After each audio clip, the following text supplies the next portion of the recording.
So I've been binging on this anime recently, and I think it has something to do with MrBeast going viral.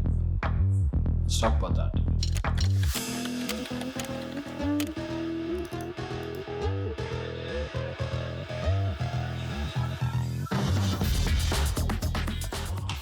Last night, I went on Twitter and I saw this.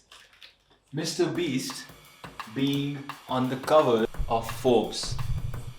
Now, this is the type of thing you don't see very often, but there he is on the cover of Forbes. And looking at that cover got me thinking, is it possible that this unskippable form of storytelling that MrBeast has employed in his videos. I spent $2.5 million on this private jet and I rented a $1 million a night hotel room. And this is a bathtub full of snakes. Has it ever been done before?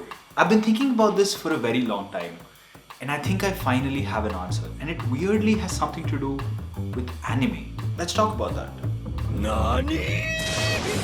So, anime, for the Patricks watching, are professional cartoons.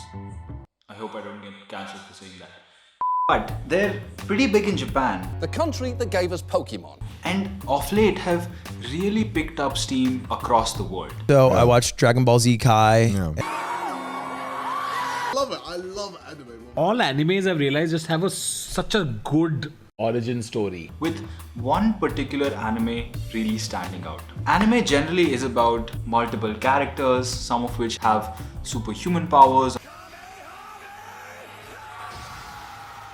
or are supernatural beings. In short, it's complicated. Most animes are hard to follow and start watching. And I'm hugely generalizing here, but most of them take time to understand. With the exception of this one anime, this one series that is so simple, so elegant, that even a 5-year-old can follow it. Now, this one series is so good, so self-explanatory that the title itself tells you everything that you need to know about it.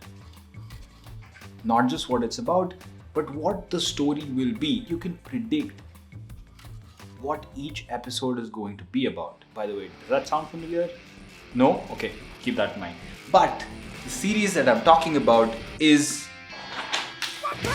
Onepunchman, a superhero that can beat all of his opponents with a single punch. Based on this fictional world where there are heroes and villains and ranks within the heroes to decide which hero gets to fight which villain, Saitama, which is our main character, this guy, was just a normal man that wanted to be a superhero. So he trained every day for 3 years. And became the strongest in the universe, lost all his hair and suddenly had an egg for a head. Weird plot twist. But the most important part is that he ate a banana every day for breakfast. Why am I saying this like it matters? It's an anime. It sounds underwhelming, doesn't it? Superheroes aren't supposed to do that. They aren't supposed to end fights with a single punch. Where's the fun without the fights, without the almost ending the world, almost losing the battle, almost losing the girl and making an epic comeback to save it all? Where's the fun without that, right? I am not dead. Well, you couldn't be more wrong. Because you see, One Punch Man is actually one of the most popular animes of all time. The manga, which is the original comic book of any anime, has sold over 30 million copies, which in contrast to some of the other very popular series seems small, but the thing that the One Punch Man has that people don't talk about enough is the fact that the anime started in 2012, whereas some of those other series that have sold more copies started 20, 30, even 40 years before it. Saitama is a superhero that can defeat anyone with one single punch. Its contrarian take on your typical superhero character arc and guaranteed ending makes it impossible to not watch. Now, you would imagine that a good story needs an unpredictable ending, or a character arc that people really like, or leaving people hungry for more. But One Punch Man just noped out of all of those things. For all of its 2 seasons and 27 episodes, each episode ends exactly the same way, by Saitama winning over the villain with one single punch. It's the perfect example of how disrupting the storytelling status quo can be such a game changer. Does that sound familiar? No? Okay, I'll stop doing that. But genuinely, doesn't it sound familiar? That's exactly what MrBeast does. Each of his titles give you the exact ending. Ideally, we have no reason to watch his videos because the title already tells us exactly what will happen at the end. But we still do. His videos are so different than the normal lifestyle or vlog or the tech videos that we used to see on YouTube before his time. He's completely disrupted the status quo of storytelling on YouTube. So much so that it has a name of itself, MrBeastification. But it doesn't end here. You see, you take a second look at One Punch Man and you realize that the story isn't about Saitama at all. It's equally about all the other characters.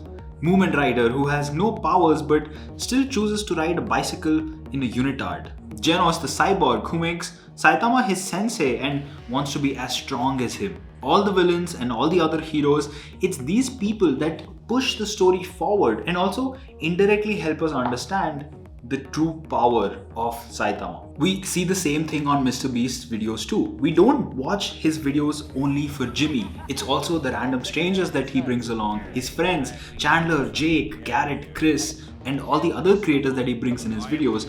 In short, it's all of these characters that make MrBeast's videos as good as they are. Along with the weird dance that he does between relatability and never seen before stuff. One Punch Man is also weirdly relatable yet distant. It's relatable in that he's just a guy that has worked out a lot, likes playing video games and Saturday sales. But on the other hand, his sneeze can destroy planets. Imagine that. The show's ability to jump between shots of him throwing planet-destroying punches and picking his nose in his apartment really humanizes him to the audience while still mesmerizing us with his sheer power. It's the same with MrBeast. Of course, now he started making videos worth millions of dollars, but he had a very humble beginning. He's made videos about cutting tables with a plastic knife. Table here, got a bunch of plastic knives. Let's begin. Giving away money to delivery people. Oh my god! And physically counting to hundreds and thousands of numbers in his videos. Okay, so I'm just sitting here editing this. I wanted to add this portion of a video where MrBeast is counting to whatever 100 and I just realized how insane it is. So just look at, there are 3 videos. Then I counted to 10,000 in one setting and counting to 200,000. I've like written a little Python script. It's very simple. I just copy paste the URL and I download the video. But these 3 videos are 23 hours 48 minutes, 3 hours 30 minutes, 23 hours 34 minutes long. I am not downloading a video that is 24 hours long. I can't even imagine how big that would be. That's a single recording that's worth 24 hours. I can't even imagine. Like, it gives me nightmares just to think about. Go through the footage. It is absurd. Back to the video. It's relatable because in a way, I feel like I could potentially do those things myself while also being a little never seen before, what the f is he doing type of videos that keeps us hooked. And more than the ending, it's the process of how he reaches there that really piques our curiosity. We see the same thing in One Punch Man as well. It's not the fact that he can beat anyone with a single punch that's interesting, it's how he gets there.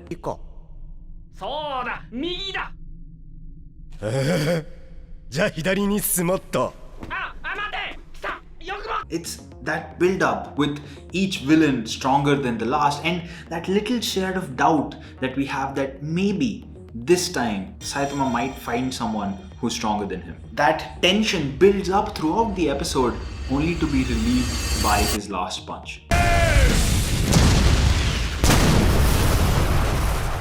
More than the ending, it's the process of getting there that really captivates you. And same can be said with Jimmy. It's not just about the spectacle of giving away islands or private jets or hundreds and thousands of dollars. It's about the process of how he gets to the end that is so addictive. Increasing the difficulty of challenges within his videos. Because every time someone gets out, we're gonna raise the Lambo. Having a totally unnecessary level of scrutiny for the players in it. Morning, everybody. Sorry to wake you all up, but two of you literally just got out. Just regained consciousness. Throwing in random awards and deals. Whoever gets out next gets a special prize, but you have 10 seconds. 10! Jimmy's videos are the perfect combination between a reality show and just straight up gambling. Alex getting out, I say we make it harder. Everyone pick a finger. From now on, that is the only finger that matters till you guys start dropping. No. And it's this dance between what people are expecting and him totally turning it around that makes the video as entertaining as they are. And needless to say, an anime and MrBeast videos have a lot in common. And who knows, maybe MrBeast was inspired by not just One Punch Man, but other such great sources of storytelling to form his own creative vision. But one thing is for sure, if you're able to tell stories in a way that people have never seen before, you'll be able to attract attention like no one else. What's up everyone, this was this week's episode of the Frontrunners Show. I have just woken up, it is Sunday, the video is going up today. I have just finished editing. I actually slept in the studio, I slept on the couch. And yeah, this was definitely a fun episode. I was struggling a little bit to make this week's video, and I only started making it like this Thursday. So the turnaround on this video has been insane. Like in 3 days I made the whole thing, which is a big deal. Usually it takes me like a week. I do think it was an interesting idea. So do let me know if you like this video, if you would want more such videos, more such video essays, or do you want other practical tips, videos like we did last week about 5 essential gear, but I definitely like making this video. That's about it. I shall see you next week. Peace.